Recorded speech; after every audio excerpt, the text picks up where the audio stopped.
श्रीगुरुभ्यो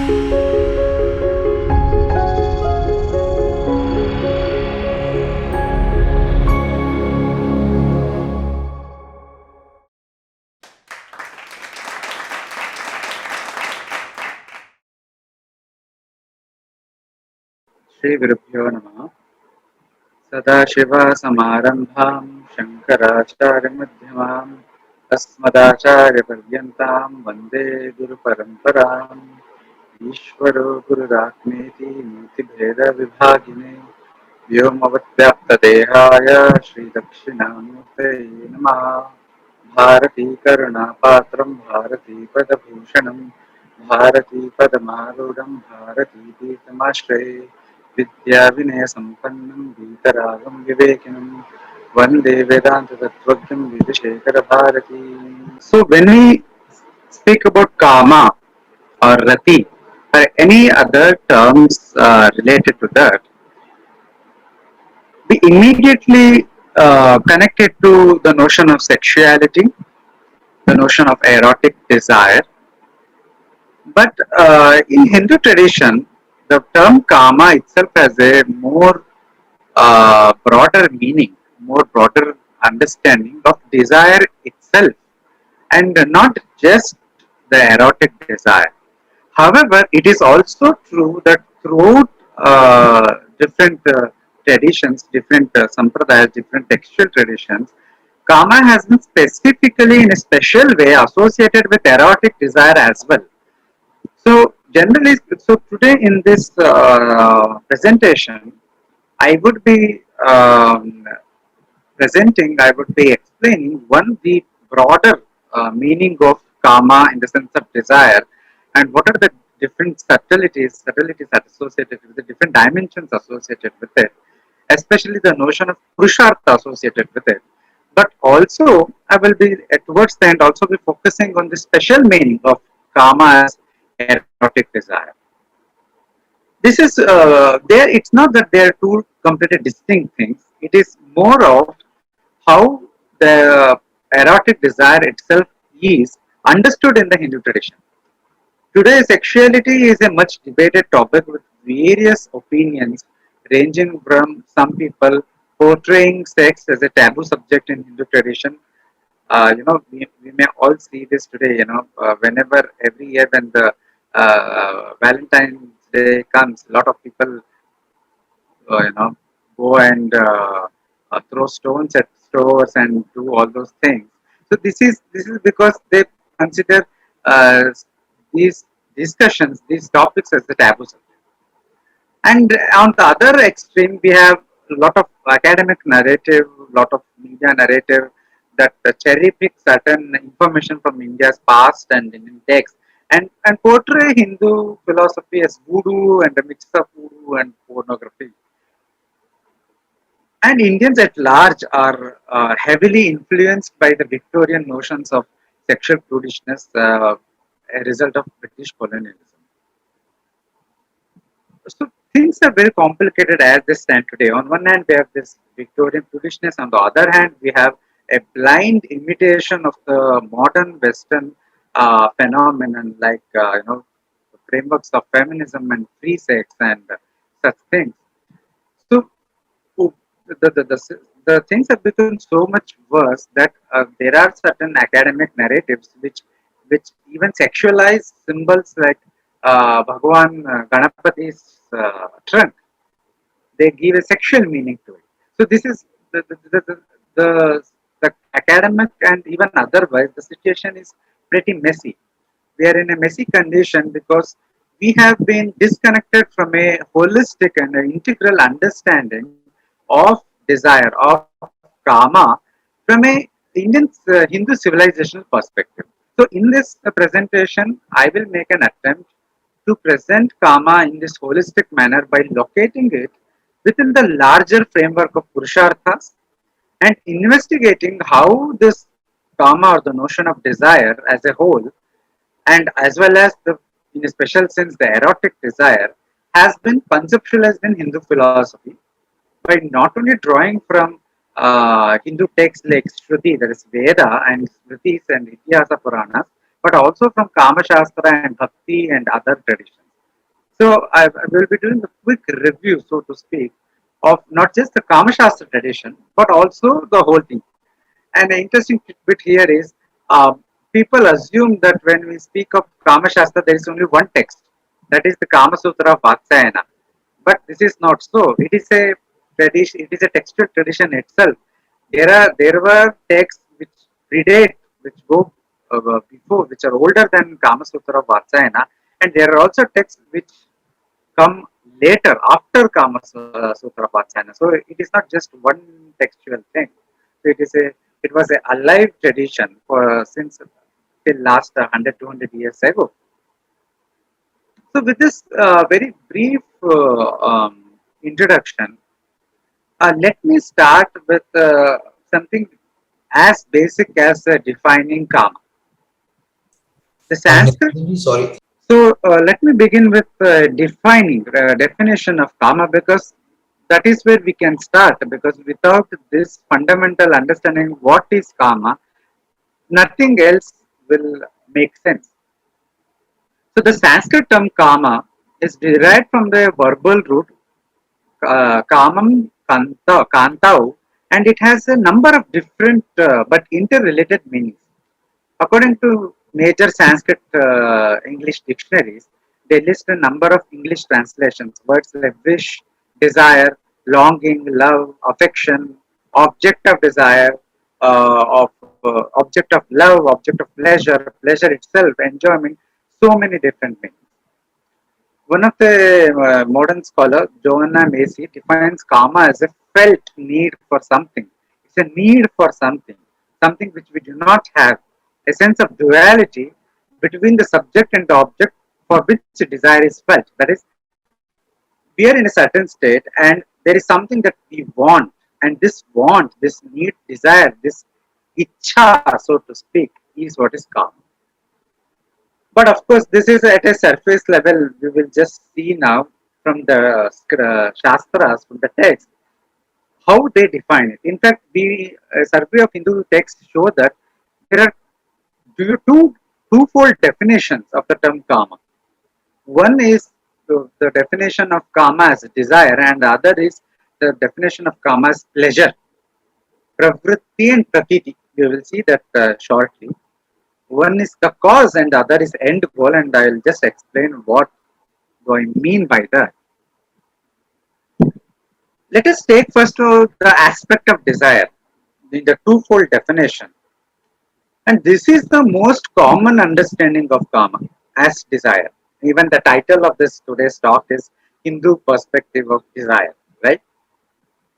And the earliest references to karma in this sense of desire occurs in Rigveda. In the famous Nasadiya Sukta, we find a description of karma in the sense of primordial desire. That is, a desire which gave rise to Srishti, gave rise to manifestation of universe itself. And in this sense of a primordial desire, we find in other texts in Taittiriya Brahmana, Shatapatha Brahmana, and so many other texts. So primordial desire is one way in which karma has been understood in our text. That is, it is a desire from which the whole universe itself was created. So even in this sense, the karma is associated with some sort of creation, procreation. You would see that in later in the human level, karma is also associated with procreation, creating children, creating progeny, right? But in a more often, the term karma has been used in a sense of a worldly or sensory and a sexual desire. In the worldly sense, in the sense of a desire to perform action, we find a reference in texts like Manusmriti. Manusmriti, in its second chapter, posits karma as a worldly desire that impels all actions, good actions, bad actions, everything. It is karma. It says that though one should not be driven by desire per se for the rewards of action, it is impossible to function in the world without desires. So this is basically an admission of the fact that it is desire that drives the srishti. It is desire that drives the universe. It retains it, it maintains the city. We cannot exist without desire because it is desire which drives us for action. Even a dharmic action like studying of the Veda or doing some charity, all these are driven by desire. And further, the Manusmriti says that no person in this world is without desire, and every action is the result of desire. And it concludes this brief discussion by saying that if a person performs actions by developing a proper attitude towards desire, then he can or she can achieve fulfillment in this world as well as immortality in hereafter. So, this is a very important statement.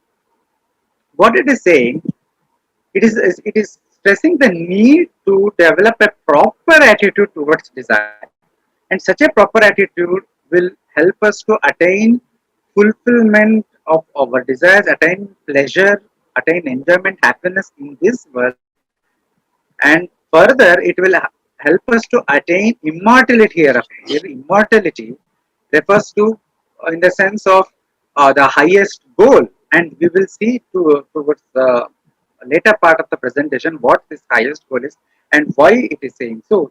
This will be here towards the later part of the presentation. But of course these have been still a kind of a beating around the bush kind of definition. For a technical definition, it is given in Kama Sutra of Vatsayana. It is in Kama Sutra that we find these technically defined twofold aspects of Kama. One is pravritti, other is prati. In the first chapter, second section, 11th verse, Kama Sutra says, it defines Kama as pravritti. Pravritti means inclination, flow. It is pravritti of the senses of the ear, skin, eye, tongue, and the nose, whose base or ground of support is the manas or the mind anchored to Atman towards those objects to which they are naturally drawn to. I know this is kind of looks complicated, but all it says is Kama is the pravritti or inclination of our mind and the senses to flow towards an object of desire. That is all it is. So basically, what is this inclination? Inclination can be translated as desire. So pravritti refers to desire. It is the desire which makes our mind, our senses, our whole being to be drawn towards our object of desire. And such object could be anything. It could be a person towards whom we feel love. It could be an ideal towards which, an ideal say dharma, towards which we feel drawn and we want to lead our life in a completely dharmic manner. And that ideal could be moksha as well. So the key phrase here is pravritti, which in this context refers to the desire, the inclination of the mind and the senses to obtain their object of desire. So as I said, this desire could be regarding any object, action, or a person that is perceived by the mind and the senses as the source of pleasure. And here is another key phrase, source of pleasure. What is the nature of the object which is desired, which is considered desirable? The nature of the object is that we perceive it as a source of pleasure, right? Just for a moment, forget all these definitions and think in a very everyday manner. We all do things that we love mostly. Of course, the challenges of our day-to-day life makes us to do something even we don't love per se, but still we do it because it is giving us some desired result that we want, that is beneficial to us, that gives us some form of pleasure. For example, previously I was in a construction job. I was an engineer and I worked in the construction field for 5 years, but I never enjoyed that work. I did not feel myself as belonging to that work. So that is why I changed my profession. But even so, when I was working there, I was working because that is how I was surviving. That is why I was sustaining my family. So there is a pleasure, that is happiness and sustenance of my family the artha part is being fulfilled even in such a work which I do not have any attraction per se. So here, when we speak about desire or pravritti of the mind towards something, it that something is perceived as a source of pleasure. That is why we are doing that work, that action, or whatever it is. And in Kama Sutra, we find at least around 64 arts and skills as subjects under purview of art. So we have this. A lot of people have this misunderstanding that the text of Kama Sutra is all about sexual positions. That it is not true. Only one or two chapters deal with this, but the rest of the chapter is about how to lead a more enriching life, how to develop an enriching man-woman relationship, and it deals with. It also speaks about how different arts and skills like singing, poetry, drawing, so many other things as being under the purview of Kama. So basically, Kama is all about pleasure, all about desire for pleasure, and all about means to attain that pleasure, means to fulfill that desire. And sexual desire is the chief among them. It is one of the most important desire among all humans, without any exception. Exception could be one who has intense vairagyam. We will not go there as of now. So Kama Sutra shows that it goes to great length to enunciate about sexual desire, ways of fulfilling it, its place and function in healthy society, and a special connection between Kama and eroticism, and other concepts which are closely connected to the notion of Kama as a mental inclination or attachment includes Raga, Rati, Bhakti. See, these are all different terms used in different contexts. Raga is passion, Rati is love, Bhakti is devotion. All these are directly or indirectly connected to the notion of Kama as desire, as a mental inclination or attachment towards an object. Now, the second part of the desire, the definition of Kama, as I said, is the notion of Kama as pleasure. In the same Kama Sutra, after it defines Kama as the inclination or the desire in the mind and the senses to go towards the object which is perceived as source of pleasure, it gives a second definition saying that the Kama is the pratiti. Pratiti means direct awareness or experience of what results from the contact of, it's a technical definition, abhimanika sukhanuvidda, which means the one who self-identifies, who experiences joy, that is the mind with the object of senses. Basically what it is saying, first it said the desire, the inclination in the mind and the senses towards an object is Kama. Then it says the experience that arises when the mind and the senses come in contact with the object of the sense, object of desire, that experience, that is pleasure which is experienced, is Kama, that is Prati. See, you may find it a little bit confusing because in modern science, how this senses work, it's different from how in the Hindu tradition it is understood. In modern science, we say the light from the sun goes to our eyes and then it is inside the brain, reviews it, brain perceives it, and so on and so forth. But in the Hindu tradition, it is the senses, our indriyas, which go to the object, which touch upon the object, which come into contact with direct contact with the object, and then this contact results in the perception of the object.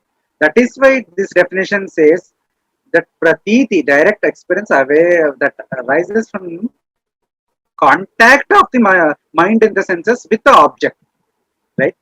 Anyways, so this is not a lecture on the contact theory and perception, so we will not go there.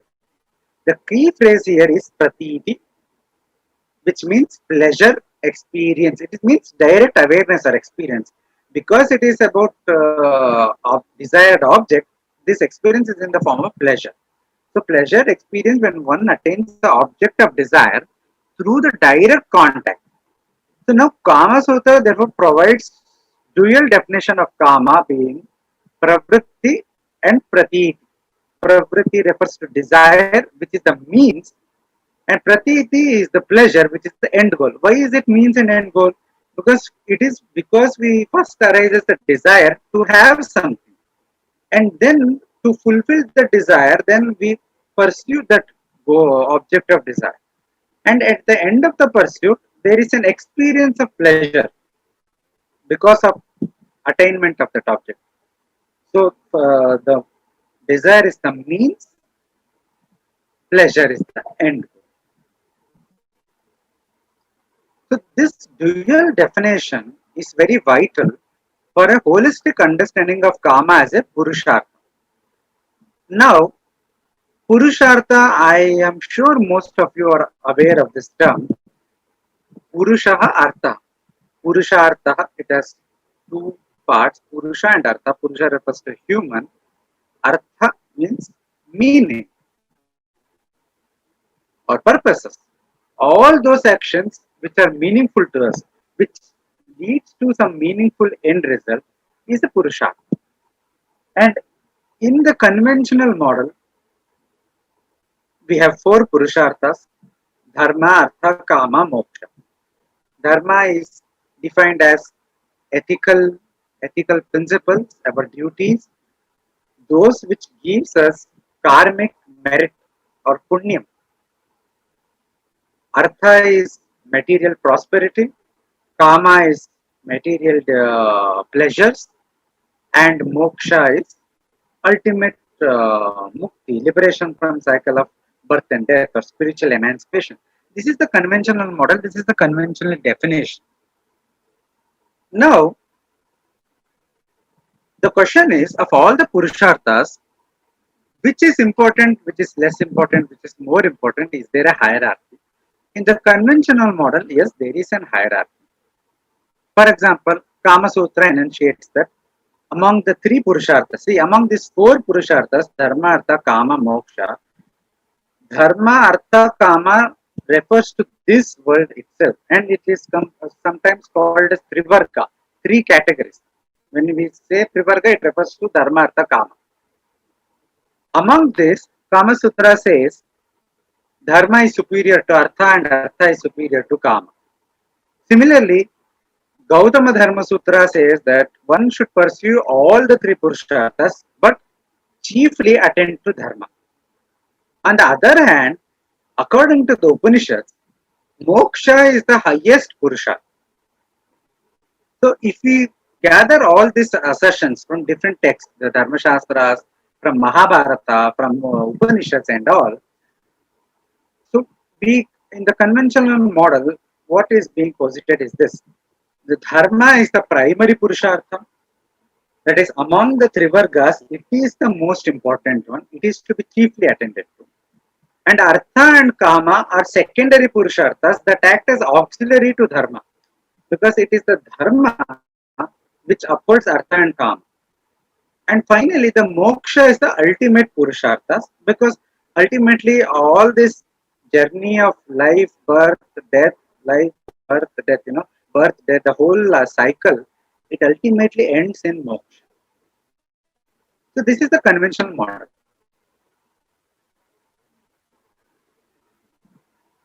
Kama or worldly or sensory desire, in this model, the conventional understanding of Kama as a worldly or sensory desire is seen as an impediment to this ultimate goal. Why? Because ultimate goal is about going beyond the desires and attachments to the world.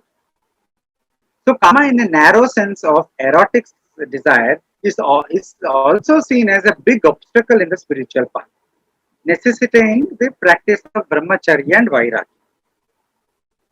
And Kama is also seen as part of Arishat Varga, that is six passions or impurities of the mind. Kama, Krodha, Mada, Moha. I mean, this refers to lust, Kama as lust, Krodha as anger, and mada is pride, arrogance, and so on and so forth.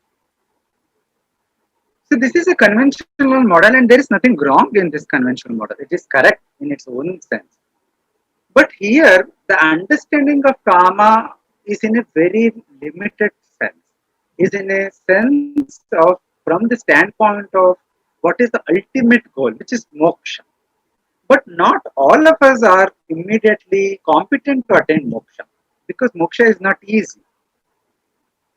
For those who are competent to moksha, the Shastra says take up sannyasa. You have already vairagya, you have already dispassion. You take up sannyasa and pursue moksha singularly. But for most of us, we have desires. So we are not qualified for sannyasa. So do we have to also see desire in a very negative, narrow sense? No. There are more deeper ways of understanding karma than merely as an impediment, and that is what we will be discussing today. Just a second.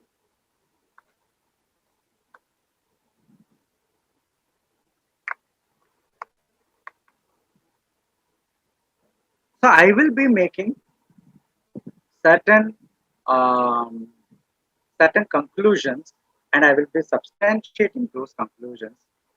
This was part of my research on the karma, and when I was studying it, this is what I understood. Contrary to the conventional model, but without upsetting or refuting it, or without taking away its validity, there is a deeper sense of understanding of karma, much more than its limited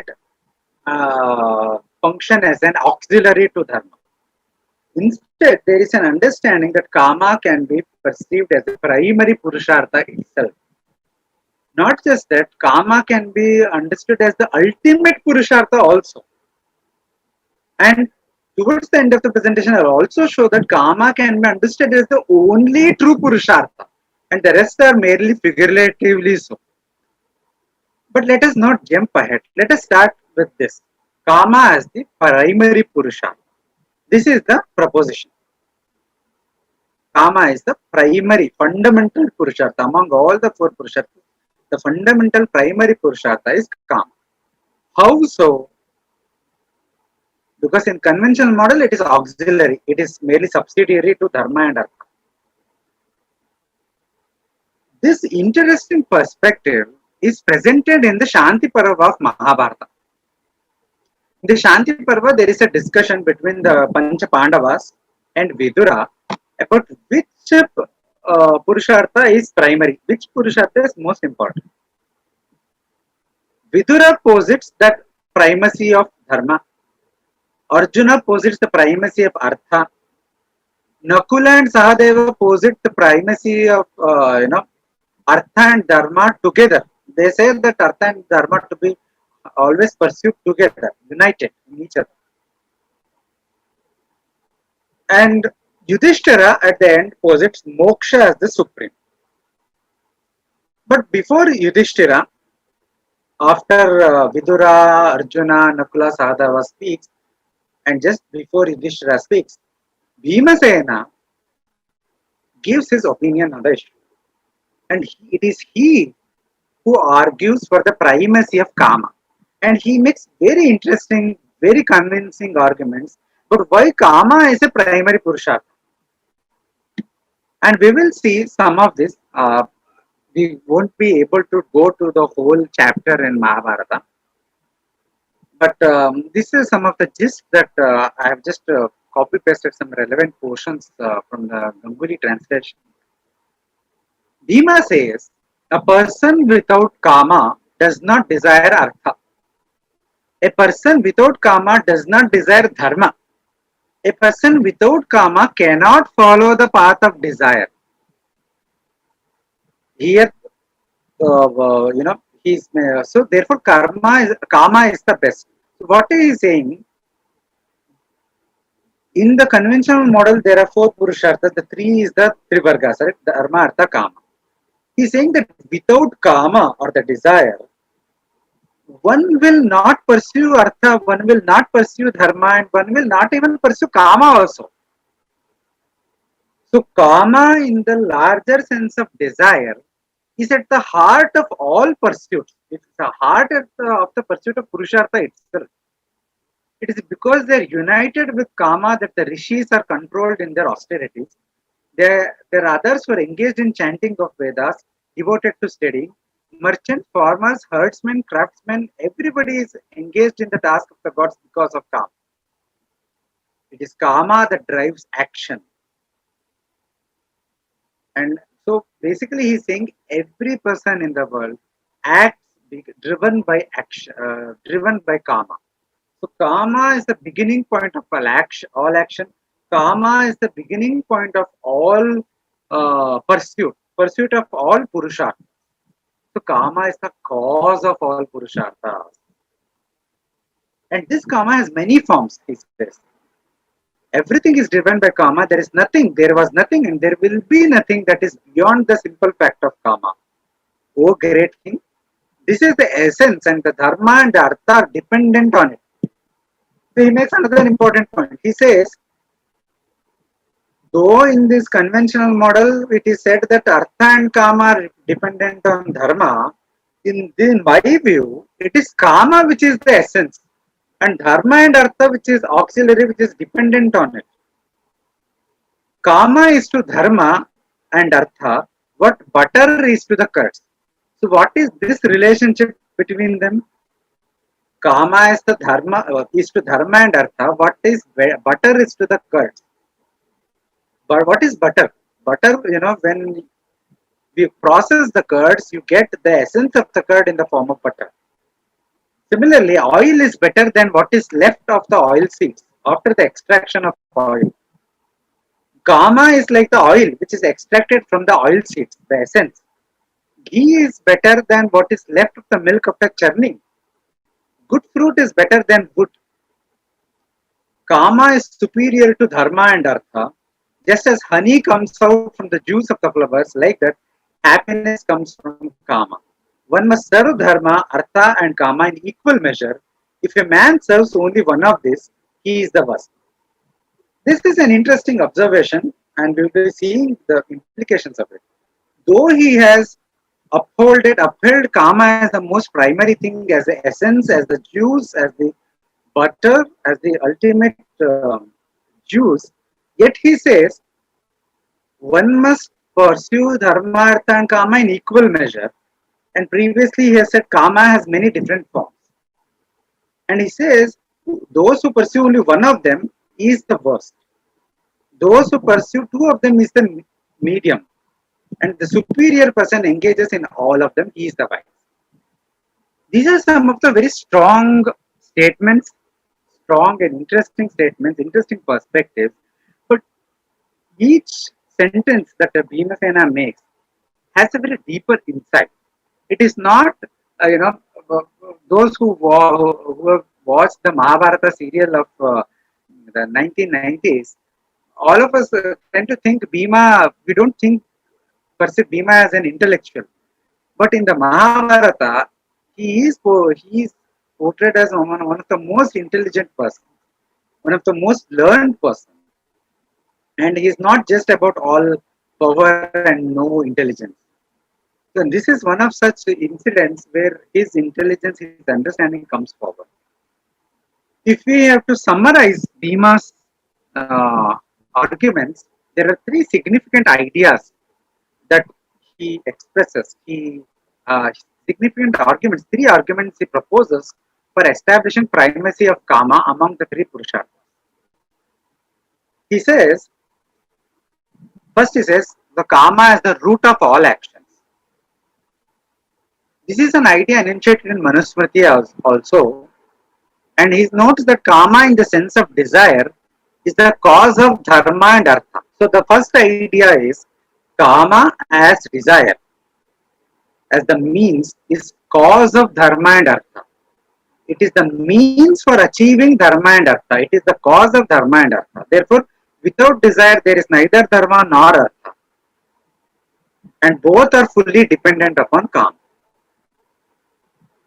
Then he says kama has many forms. And it is desire that impels us to take to austerities and all those things, he says. So what it means is we can consider dharma and artha as a special manifestation of kama itself. Kama is therefore supreme as it is not only the cause of all the three purusharthas, but the different purusharthas are nothing but different forms of kama itself. See, this is an interesting thing, interesting perspective. Kama is not only the cause of dharma and artha, but dharma and artha itself are special manifestation of kama, forms of kama. I will explain what exactly the different forms of kama here means. The second argument that Bhima put forth is that he posits kama in the sense of pleasure as the essence of all pursuits, as the end goal of all pursuits. You know, you remember that example, oil is superior than the oil seeds. It is the essence, it is the juice, it is the end goal of both dharma and artha, and hence superior to both of them. Because kama in the sense of pleasure is the end goal, that is when you pursue dharma, when you pursue artha, ultimately you derive the end goal of pursuit of dharma and artha is also pleasure. And because kama is pleasure, kama is the superior to both dharma and artha. It's the end goal of dharma and artha. And the examples he uses is butter is essence of curd, oil is extracted from oil seeds, ghee essence of milk, honey is essence extracted from flowers. In each case, the essence extracted or the end result is superior to the means used to attain it. So here, karma in the sense of pleasure is superior to dharma and artha. So this is very interesting. On one hand, kama as desire is the starting point of pursuit of any purushartha, dharma, artha, or kama in the limited sense. At the other level, kama as pleasure is the end goal of pursuit of dharma, artha, kama, pursuit of karmic merit, pursuit of material prosperity, and pursuit of material pleasures. The end goal is this pleasure, which is kama. Therefore, kama is superior because all human pursuits, all three purusharthas finally end in kama, pleasure and happiness, which is the essence of all. And third argument, he says, see, Yudhishthira's central question was which among the purusharthas is superior, which is the middling, and which is the inferior. But Bhima does not say that this purushartha is superior, this is inferior, this is middling. He says pursuing three together is superior in equal measure, and pursuing two of them is middling and one is inferior. What does positing kama as the cause of dharma and artha and the Trivarga as a whole as a special manifestation of kama actually imply? We saw this, right? He says kama is the cause of dharma and artha. So therefore, dharma and artha can be understood as special manifestation. What is the special manifestation? Conventional merit in the conventional framework, dharma refers to the desire for karmic merit. I already mentioned this.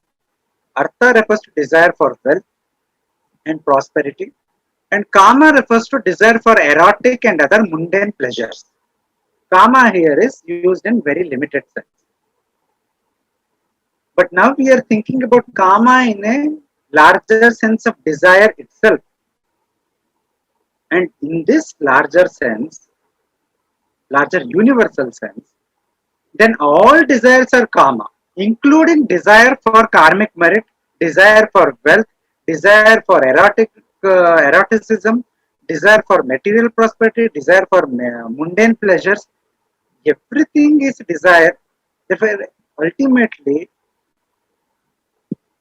the Trivargas can be understood as constituting three different forms of desire, three different forms of kama itself. Kama is basically desire. be it desire for wealth, desire for merit, or desire for something else.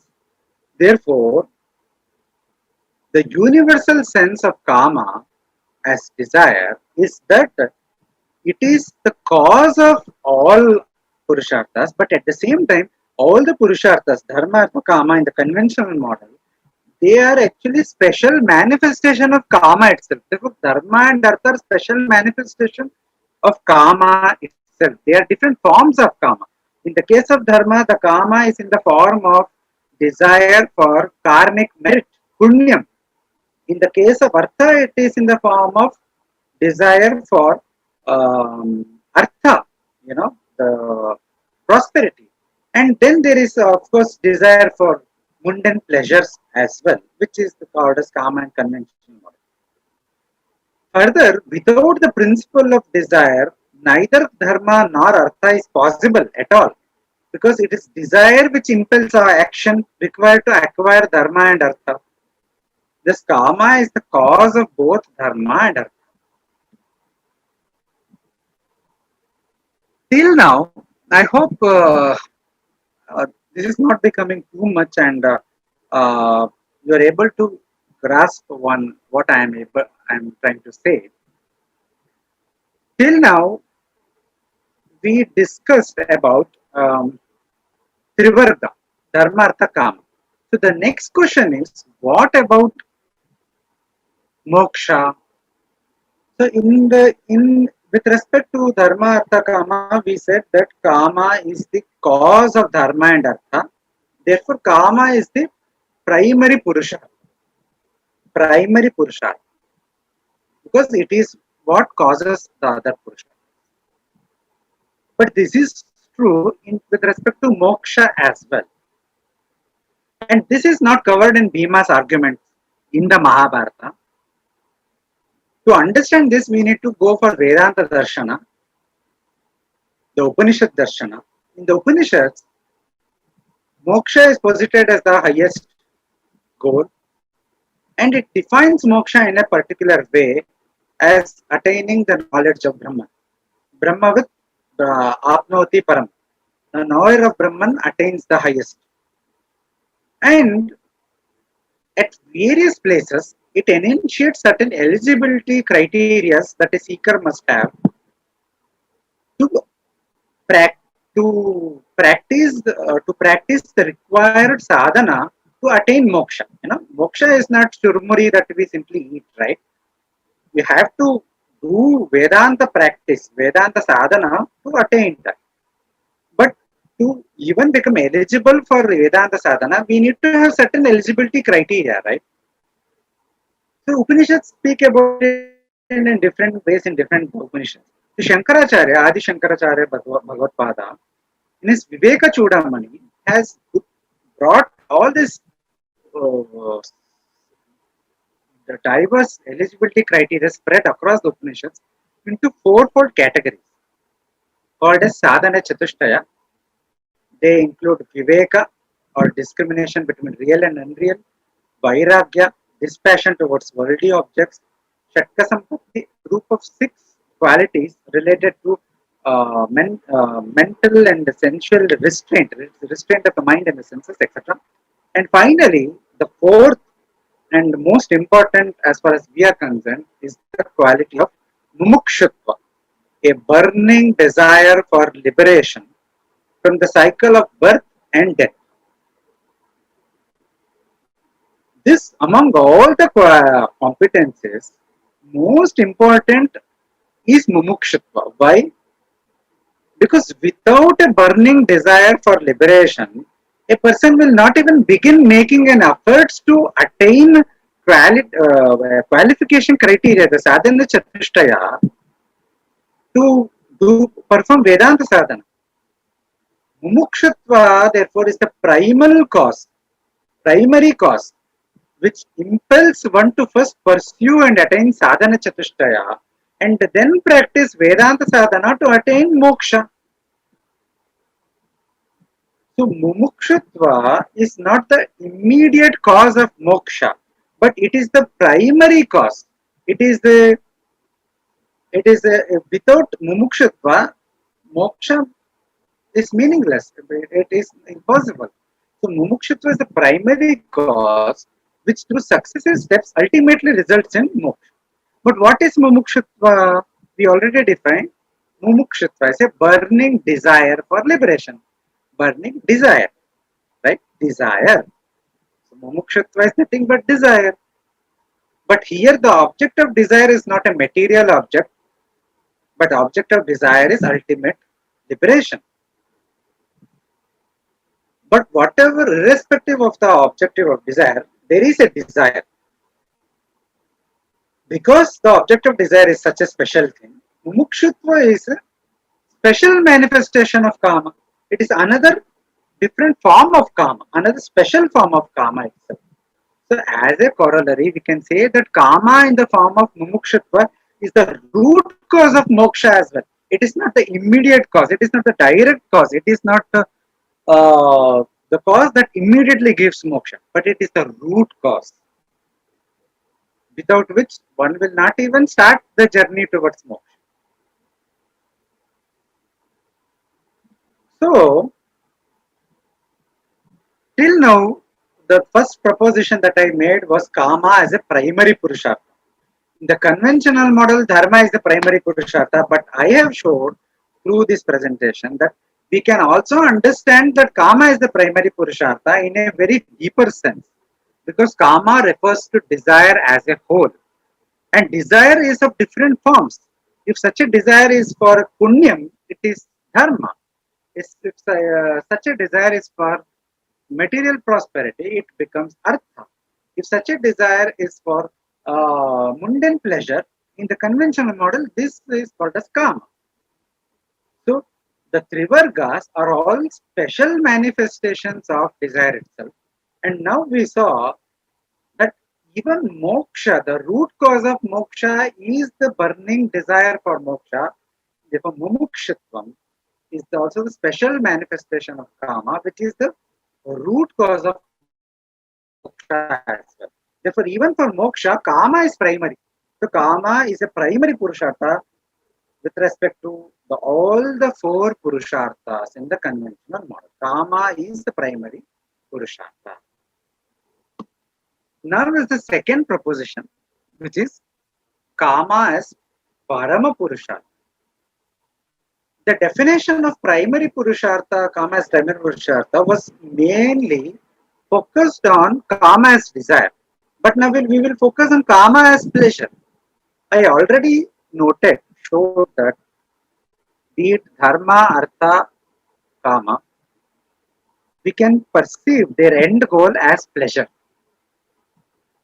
The end goal of dharma is pleasure in the form of punyam, pleasure in the form of happiness, conviction that we are living a ethical life. In the case of artha, it is pleasure in the form of wealth. In the case of conventional narrow kama, it is pleasure of mundane objects. So therefore, kama in the aspect of pleasure is the ultimate or highest purushartha in the sense it is the end result of all pursuits, the end goal of all pursuits.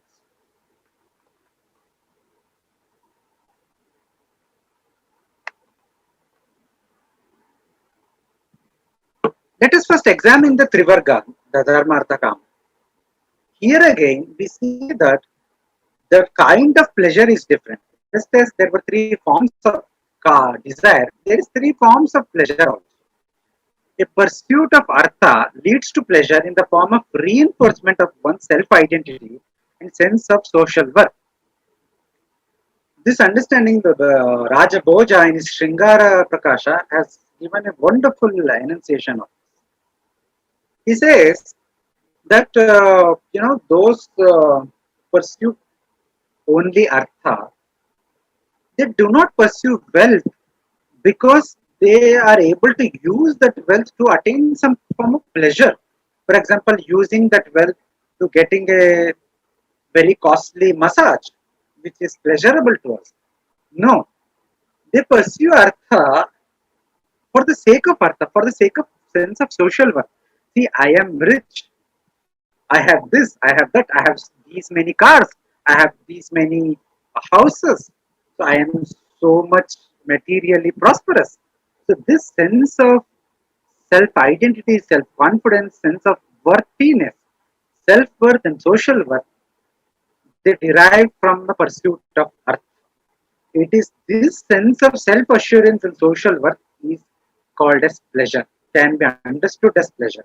It is a manifest, it is karma itself. It is the karma of a particular form of karma as pleasure. The pursuit of karma on the other end, karma in the limited sense of pursuit of mundane enjoyment. As the name says, it leads to pleasure in the form of sensory enjoyment. I like an ice cream, I eat an ice cream, I enjoy, I feel good about eating the ice cream. I am not collecting ice cream for a sense of social worth here. I'm eating the ice cream because it makes me feel good. I enjoy the process of eating. I derive sensory pleasure, sensory enjoyment. And a pursuit of dharma leads to pleasure in a very subtle way. Here, the pleasure is in the form of satisfaction and contentment in the fact that one has acquired and enjoyed material objects by staying within an ethical framework. In Kannada, we have a term called nemmadi. This nemmadi captures this. Basically, it means contentment, satisfaction, fulfillment, feeling of fulfillment, thinking that I may be rich or I may be poor, but I am happy because I am living my life in a good manner, in an ethical manner, in a manner which is according to our Shastras, and in a manner which gives me punyam, dharmic merit, which results in a better life in my next journey. So this is the understand, this is the satisfaction, this is the contentment that I withdraw from rat race and I feel content in whatever I have. This is possible by pursuit of dharma. This is the kind of pleasure that pursuit of dharma leads. As I mentioned, in the Raja Bhoja in Sringara Prakasha, he charts out the pursuit of four Purusharthas to four different personality types. See, it is basically his book is his book on Sanskrit poetics, and he speaks about literary characters, and he speaks about psychological and personality makeup of literary characters. The characters who appear in drama and poetry and all. But these characters are made; these characters are depicted based on real life personalities. So the psychological makeup which he speaks about the literary characters are equally applicable to humans as well. How we live, because like humans, their psychological and makeup he analyzes using the Sankhya Guna theory, the three gunas, Sattva, Rajas, and Tamas. He says a personality and psychological makeup is driven by preponderance of one of the gunas. Sattva guna stands for clarity of thought among many other things, balance, equilibrium, such things. Rajoguna stands for activity, passion, Tamoguna for inertia, and then there is the fourth state of Sattvodrikta, an excess of Sattvaguna. And Boja classifies literary characters and by extension human personality types respectively into four categories. Udatta, Dalita, Uddata and Shanta. Udatta is one who has predominant, in whom Sattva is predominant. Lalita is one in whom Rajoguna is predominant. Uddata is one in whom Tamoguna is predominant, and Shanta is one in whom Sattvodrita, the excess of Sattva is there. And what does he say about them? He says the Udatta character, the Uddata character, in whom the tamas is predominant, he single-mindedly pursues artha to the exclusion of other purusharthas. Why he does so? He does so because, driven by tamoguna, he is exclusively concerned with the question of whether possessing an object increases his or her social standing in the world. And if it does, then they would do anything to acquire it. So such Uddata people, when they with Tamogana, they are not bothered about gaining sensory pleasures. They are not bothered about ethical aspects of their actions. They are not bothered about even philosophical necessity of a pursuit. They are only bothered about whether any action or pursuit gives them a sense of social worth and self worth. And it is this uh, sense of social worth is is the definition of desire, pleasure for them. So their pleasure is restricted to this temporarily attaining a positive mental state because of acquisition of certain objects. Now, the Lalita character, the Lalita personality, in him, Rajoguna is predominant, and because of this, he pursues Kama and he pursues Artha also for the sake of Kama. That is for the sake of enjoyment, for the sake of sensory enjoyment. So for him, collection of objects is not important. For him, enjoyment, sensory enjoyment, deriving pleasure out of object is important. For him, the social worth, the question of social worth, the question of philosophical consideration, ethical consideration does not matter. Udatta character in whom Sattva is predominant, he pursues objects based on ethical considerations. For him, whether a particular pursuit is according to the precepts of Shastras, whether they are ethical is important. Whether they give punyam is important. So they derive pleasure in the pursuing objects within the ethical framework. They derive pleasure from the satisfaction, pleasure in the form of satisfaction with the fact, with the realization that they are living an ethical life. They are pursuing artha and kama through dharma. After Shanta, there is the final character, the Shanta character, in whom the Sattvodrikta, there is excess of Sattva. These people do not concerned at all with the pursuit of objects, material objects at all. They ask philosophical questions regarding any pursuit. They evaluate and pursuit of any object or action based on whether it is permanent or impermanent. This is basically the path of sannyasa. This is basically the path of pursuit of moksha. So we see that the pursuit of Trivarga, this ends with pleasure. So pleasure is the ultimate goal, the end result of all the three, dharma, artha, kama. Though the nature of pleasure is different. Therefore, we can say whether the pleasure is derived from reinforcement of social worth or derived from sensory enjoyment or from satisfaction in the living an ethical life.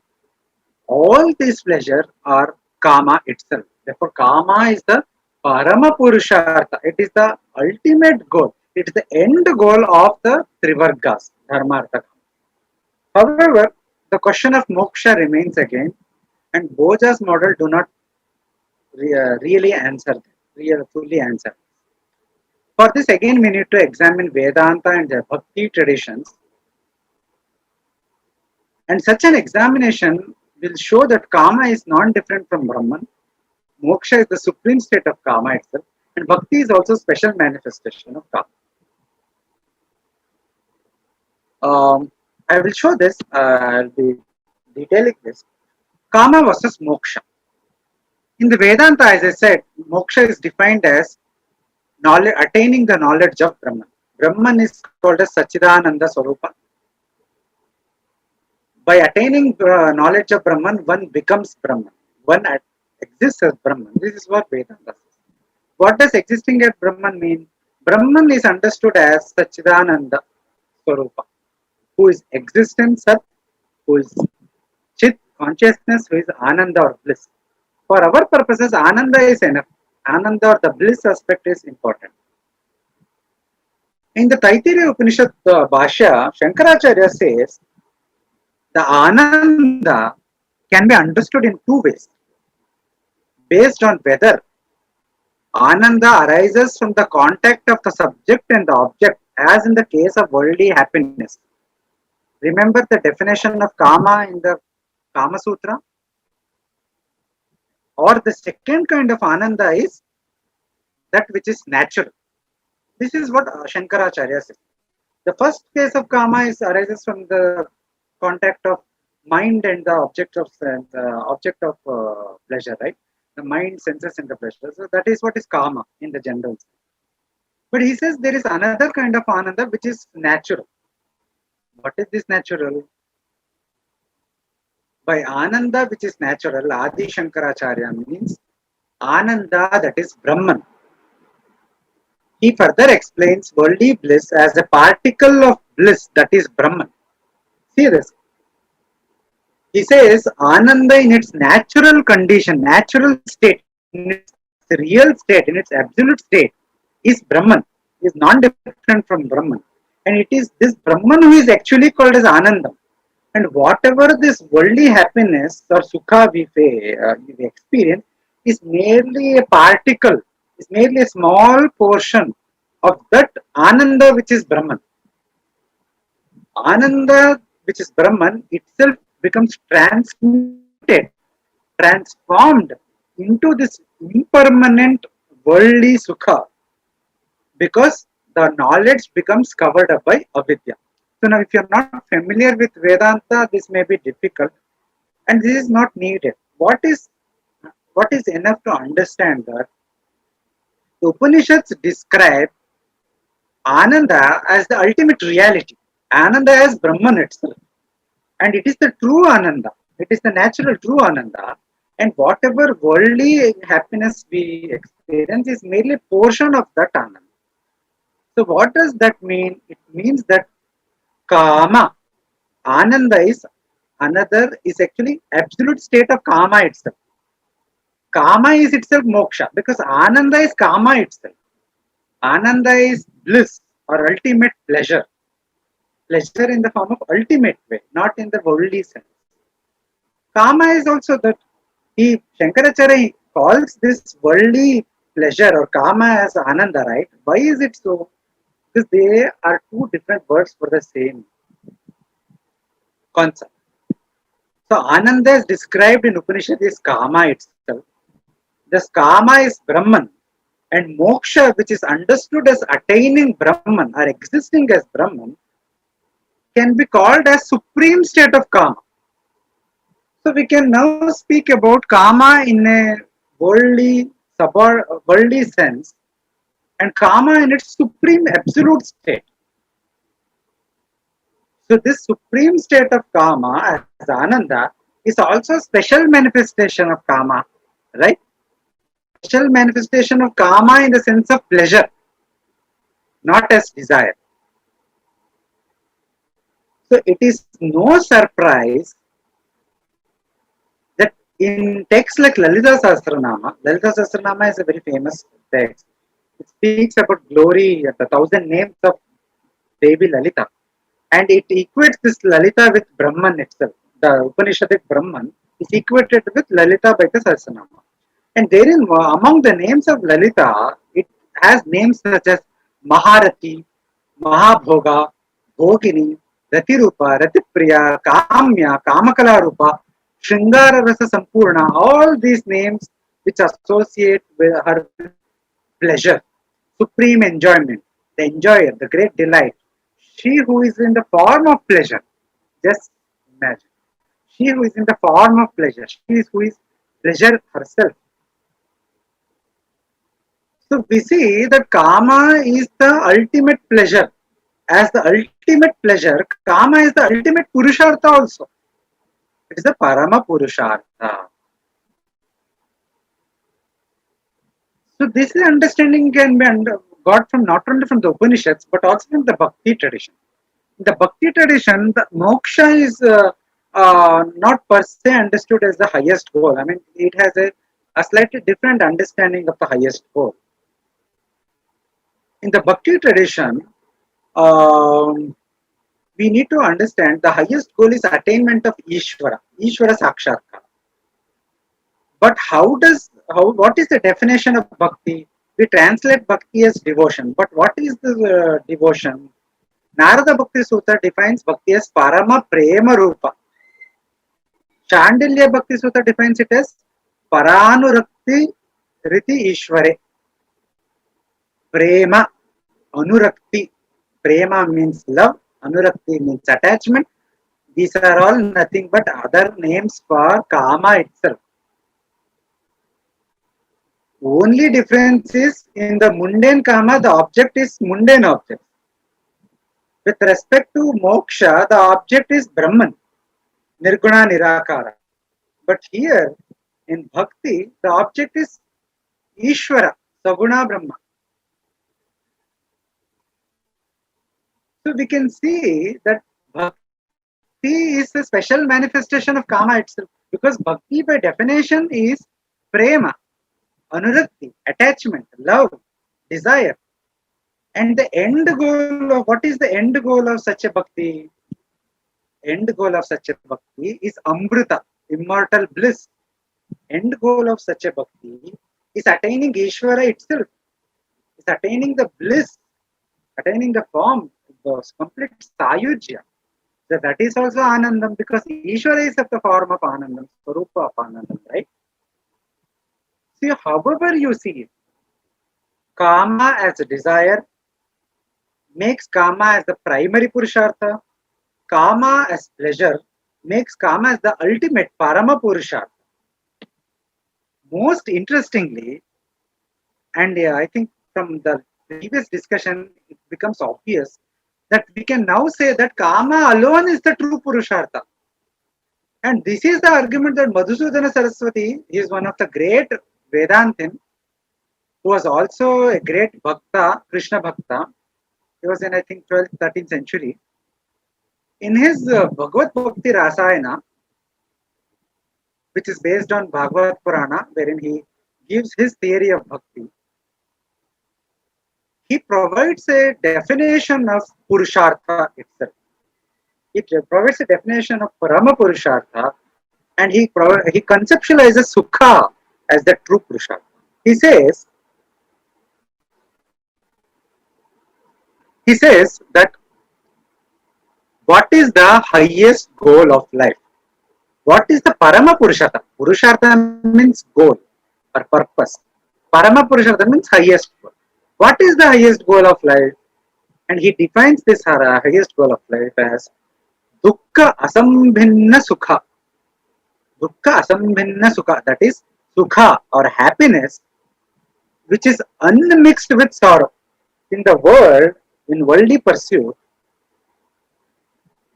happiness always comes being mixed with sorrow. Today we are happy, tomorrow we are not. I want a first rank, I study well, so I get a first rank, I am happy. But that is very temporary. Soon, within a matter of hours or a few days, that changes. If I do not get first rank, then I am not happy. There is sorrow. So in the worldly pursuits, Sukha is always mixed with Dukkha. But he's saying the Parama Purushartha, the highest goal, which in conventional model is Moksha, which is Ananda Swarupa. This Ananda is a definition, is happiness unmixed with sorrow. So he's giving this definition. The highest goal of life is happiness unmixed with sorrow.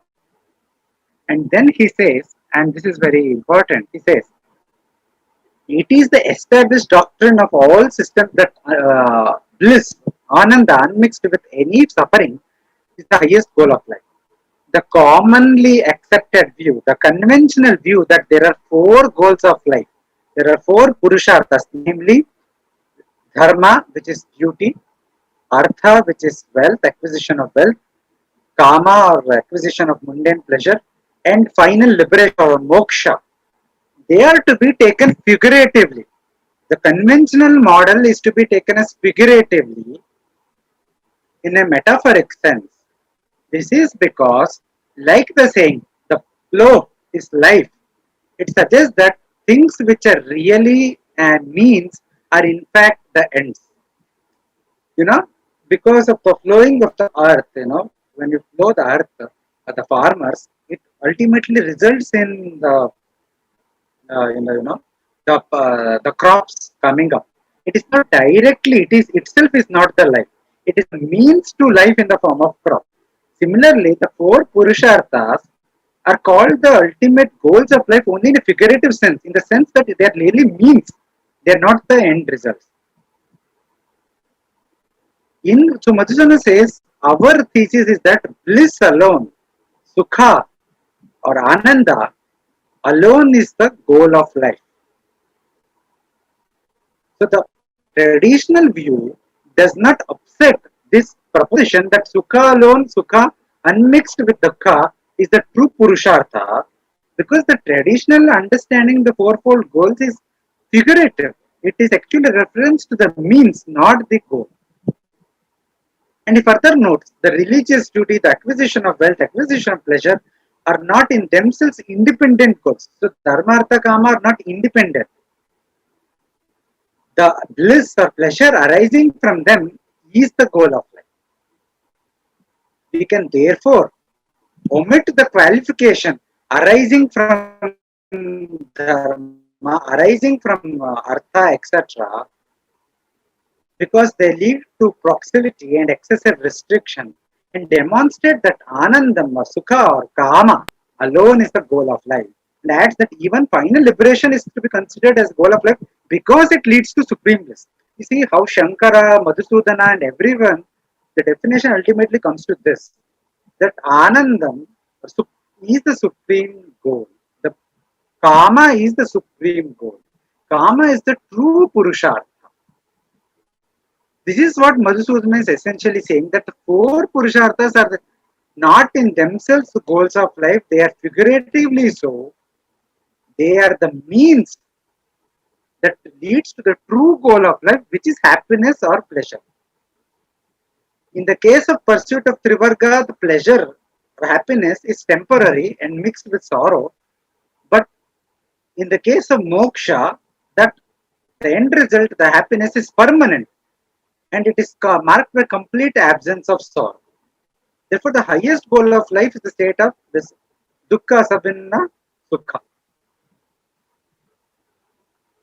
And what Madhusudana calls as dukkha asambhinna sukha, or happiness unmixed with sorrow, or what Adi Shankaracharya calls as ananda in its natural state, is the supreme form or the absolute state of kama in its meaning of pleasure.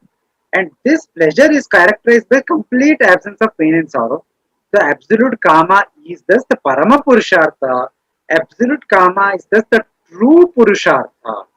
So whether we perceive kama as being implicit in the four purusharthas, in the dual form of cause and the end goals of these purusharthas, whether we understand kama independently on its own standing as the absolute state of bliss, we can easily conclude that kama is the true purushartha. So this ends the major portion of today's presentation, and this is a most important perspective, because any understanding of karma will be limited, will be restricted, will be kind of uh,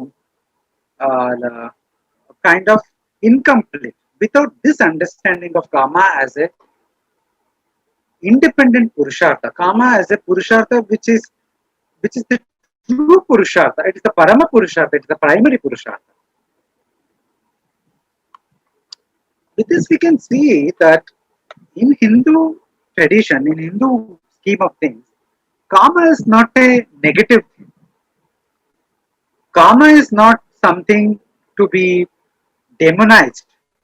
Karma is not something to be calm. Today, karma is associated with lecherous behavior. Karma is associated with everything negative, and this has its roots in Victorian Christian theology. Our understanding is not this. In our understanding, Kama is a positive entity. It is a Purushartha. It is a goal. And it is not simply a Purushartha. It is a primary Purushartha. It is a cause of other Purushartha. Not just that, it is a Parama Purushartha. It is the ultimate result of all Purusharthas. And in a real sense, it is a true Purushartha. It is the alone is the real Purushartha. And And when we speak about Kama in the sense of Arishad Varga or the six internal impurities, or in the sense of Kama being the need for Vairagyam, overcoming of desires for the worldly objects, it has a very limited specific relevance. In the sense of Vairagya, in my WhatsApp, I have put up a status, jokingly so, that even Vairagya has Raga in it. What is this Raga and Vairagya? Yes, in the word it has Raga, and in grammatically it means Vairagya means transcending Raga. But by wordplay we can say that Vairagya is Vishesha Raga. It is a special kind of Raga, special kind of desire. What is the special kind? The object of desire here is Supreme Brahman, not the worldly object. That is how the Vairagya has to be understood. Similarly, Arishatvarga, when we think about the impurities of the mind, it is not that desire itself is demonized. No, it is speaking about the limitations of the mind. How unrestrained pursuit of desires without any care and concern leads to a lot of sorrow. We spoke about how even pursuit of dharma is also pursuit of desire, right? When we speak about Kama as Arishat Varga, it is speaking about pursuit of only mundane pleasures without any care or concern for dharma, moksha, or artha. That is what is called as problematic, the internal vasanas. So they have very limited, so this so-called negative discourse is actually very specific technical discourse having a limited scope and relevance, and they are true. It is not that they are untrue; they are true. But when we put it into the larger context, then we see that Kama is a Purushartha. It is a positive entity. It is a positive conceptualization which has to be proactively pursued. So I think we are 4:30. I have just few more slides. So till now we saw Kama as from the perspective of Purushartha. Now let us locate this within this perspective in the framework of Purushartha, within this understanding of Kama as the true Purushartha. Let us locate Kama in its special meaning of erotic desire. Because no discussion of Kama is complete without touching upon Kama in the sense of erotic desire. Kama in the sense of sexuality and eroticism can be understood at very four levels, and I will quickly touch upon it. I will not go into detail, just 2 or 3 slides more are there. At four levels: personal, interpersonal, social, aesthetic, and spiritual. This reads like 5 levels, but I will be combining personal and interpersonal together, so it becomes 4 levels. So what does this erotic desire or erotic pleasure, because Kama has dual sense, right? Erotic desire, erotic pleasure. What does this at personal, interpersonal level mean? Kama is considered as understood as chief of the sensory desires. It is the strongest of all human passions and hence most difficult to transcend. It is a Purushartha, a proactive but restrained pursuit of which leads to happiness and enjoyment. So the key here is a proactive pursuit of Kama, but also a restrained pursuit of Kama and not a reckless pursuit of Kama. Erotic desire is at the heart of man-woman relationship. The texts in Kama Sutra, Kama Shastra tradition, be it Vatsayanas Kama Sutra, be it other later texts of Kokkadeva and other authors, they aim to facilitate a better understanding of one's own sexual desires, one's own needs, and the ways to fulfillment of those desires, as well as understanding, as well as they enunciate upon building a healthy man-woman relationship and add value to one's life and relationship. Kama as erotic desire not only involves an understanding of one's own sexuality, but also an understanding of the partner's desires, needs, and enriching one's relationship through this knowledge, through the knowledge of the means of pleasure. So, for example, for this reason, Kama Sutra enunciates not only about ways of having sexual intercourse, but also enunciates extensively about dynamics of man-woman relationship and includes in its purview the 64 arts and skills that I mentioned before, and these skills enrich one's life as a whole. At the social level, Kama or erotic desire is at the heart of the institution of marriage, Vivaha. Vivaha is a special relationship, a sacred bond standing on the three pillars of Rati, that is desire, Dharma, duty, and Praja, which is progeny. And this involves pursuit of both Sahadharma and Sahakama, a pursuit of both duties as well as experiencing of life pleasures together. The key is togetherness. Mahabharata, for example, says the relationship between the wife and the husband, as also between a woman and a man, is very intimate, subtle, with sexual intimacy or kama as its common characteristic. Manusmriti says women were created for the purpose of childbearing and men for the purpose of procreation. What do these quotations imply is that kama or rati or sexual desire, conjugal desire, is at the heart of man-woman relationship. It is at the heart of marriage. It's at the heart of one's doing the grasta dharma, which involves creating progeny, procreation. And one of the concerns of the Dharma Shastra texts like Manusmriti and other Smritis for that matter is to regulate this pursuit of kama or erotic desire in society such that it can be pursued by everyone in a proactive, restrained, and positive manner that would be beneficial to everyone and prevent such a pursuit from degenerating into recklessness, violence, and extreme indulgence, which could lead to breakdown of family and society as a whole. A case, as an illustrative example, one can give the issue of adultery. Adultery is defined in the sense of sexual relationship with somebody's wife. That is what the Shastric definition is. This is considered as adharma and this is penalized in the Dharma Shastric perspective because that breaks down the trust. It breaks down the trust between the couple, between the spouses. It breaks down the institution of marriage. It results in lot of. It is a result of reckless behavior, reckless pursuit of erotic desire, which can create chaos in the society.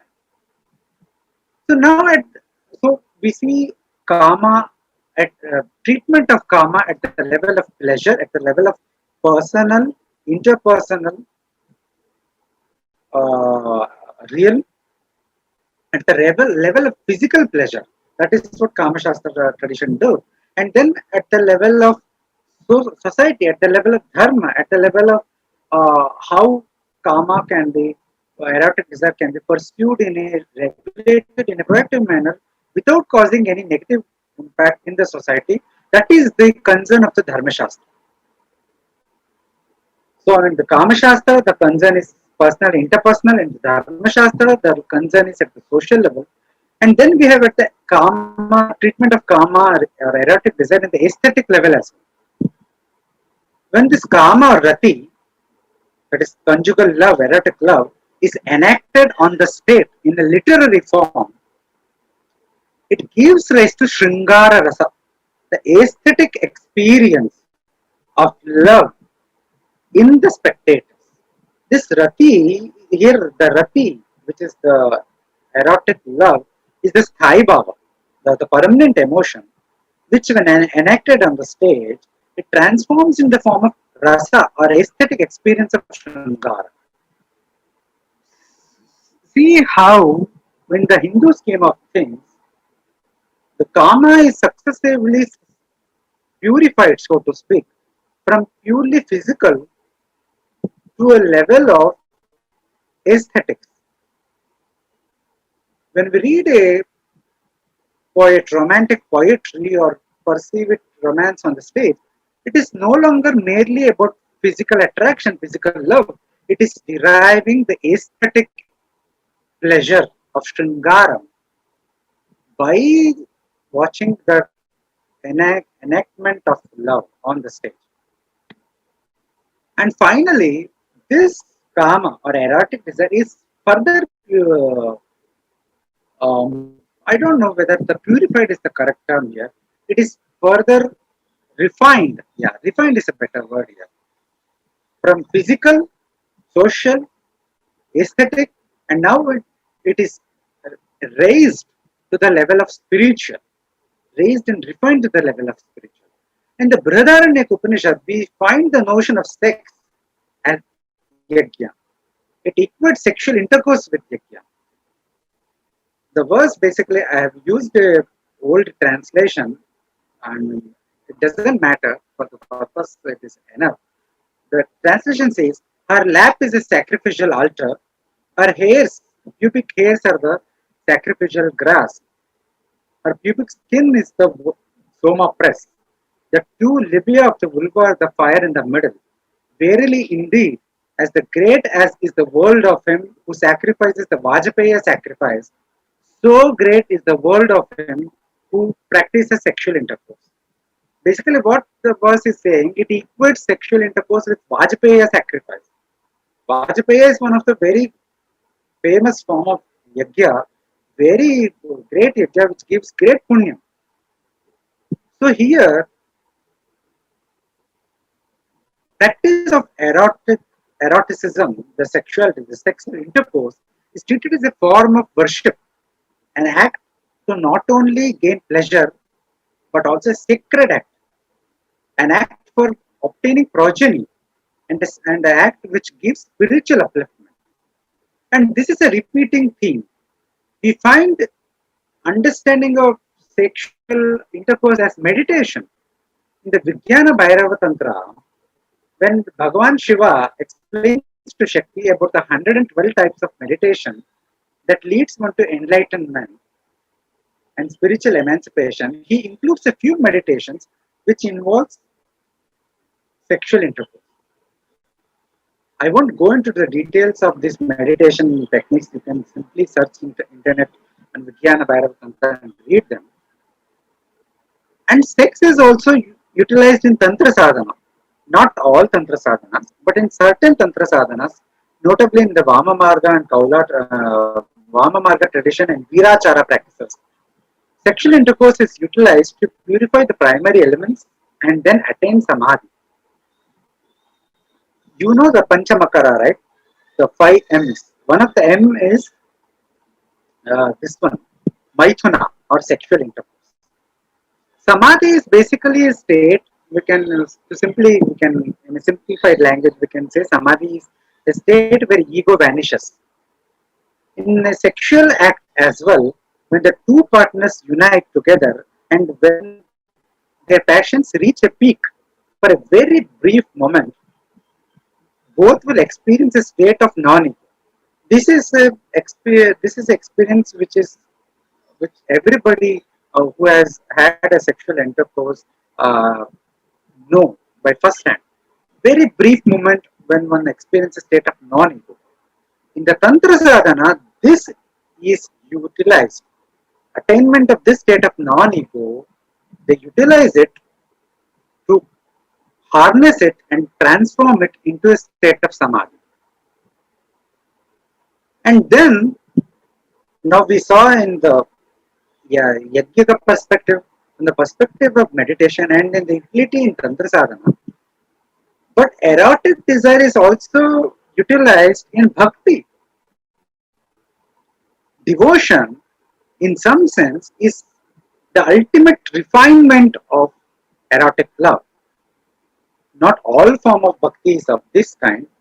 Yes, the bhakti texts speak of different types of devotion, wherein Bhagwan is treated as child, mother, father, friend, etc.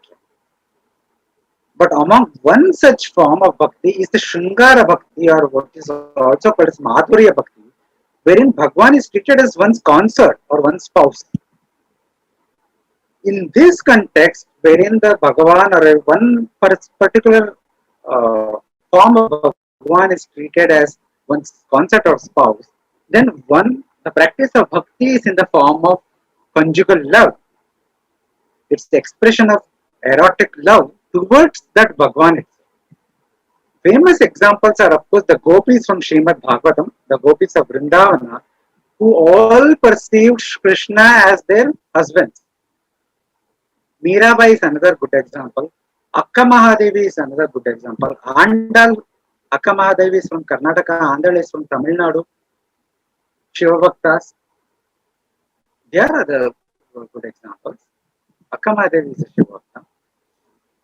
So now, in this, without going into detail of again in these forms of bhakti, again here we can see in this Shringara bhakti, the object of one's erotic love and desire is Ishvara himself. And hence, kama or erotic desire here transforms into Shringara bhakti, leading to the ultimate goal of Bhagavad Sakshatkara, or the realization, perception of Bhagavan, and the ultimate moksha itself. See how beautiful this is. In the Hindu perspective, kama is as erotic desire or erotic pleasure. It is also not seen as merely a physical craving. Even this has many multiple dimensions, from the most physical to the most subtle. Hindu text advises individuals to understand and enjoy kama at each level and transcend them. Kama starts, the erotic desire, erotic love starts at the physical level, of course, for sexual union, and then it is raised to the level of purusharthas. Further, it is raised to the level of dharma in the context of grihastha dharma, and then it is raised to the level of rasa or aesthetic experience, and finally to the level of yajna, dhyana or meditation, and as a means for samadhi, and finally as bhakti itself, which leads to Bhagavan Sakshatkara and moksha. At each level, from physical to the ultimate moksha, there is a reorientation of this erotic love in terms of its object of desire as well as its subtlety. What was merely physical at first, uh, at the level of personal, interpersonal man-woman relationship, is slowly transformed into a duty in the context of society, and transformed into duty, and then it is engaged in a dharmic act of bringing new life. So it is perceived as duty, and it is perceived as an important activity that brings up new life. Bringing new life is a huge dharmic activity. And later, the same kama is transformed into aesthetic pleasure and finally into devotion and spiritual emancipation. In this process, as the object of love transforms from a mere physical being, that is another person, towards whom you are sexually attracted to, into divine Bhagavan himself. As the object of love transforms, even kama itself undergoes transformation from being a mere fulfillment of lust into an expression of love, a longing for loved one, and then into an aesthetic taste, and finally devotion. This, in the Hindu scheme of things, eroticism is not to be repressed, it is to be transcended by transformation, not repression, not Victorian mentality, not prudishness. And eroticism should also not lead to recklessness, deviancy, violence, but it should be proactively pursued and refined through transformation. So we come to the conclusion. I think whatever I have to say, I have already completely said. The fundamental gist, the purpose behind this presentation is this: to convey that there is a great need to move beyond Victorian prejudices or the narratives of sexual deviancy being imported from the West, and understand karma in a holistic manner within the context of Purusharthas. In this presentation, I have tried to provide a positive, integral, holistic perspective wherein karma is not only posited in its conventional relationship to other Purusharthas, but also explored how karma can be understood in a universal sense. The twofold meanings of desire and pleasure as the primary Purusharthas, as the ultimate Purusharthas, primary Purushartha in the sense of cause of Dharma and Artha and Mumukshutva, and ultimate Purushartha in the sense of the pleasure as the end goal of all other pursuits. And it was further proposed that karma alone can be seen as the true Purushartha, with the rest being called so only figurative. And we just now saw the karma in the erotic love, in the sense of erotic love, as a transformation, as a it's a story of individual growth, a transformation and refinement of our understanding of karma from a physical level to a level of dharma, rasa, yajna, sadhana, and finally bhakti. So, with this, I conclude my presentation, and I hope you have found it useful. And I am open to any questions. Thank you again for inviting me.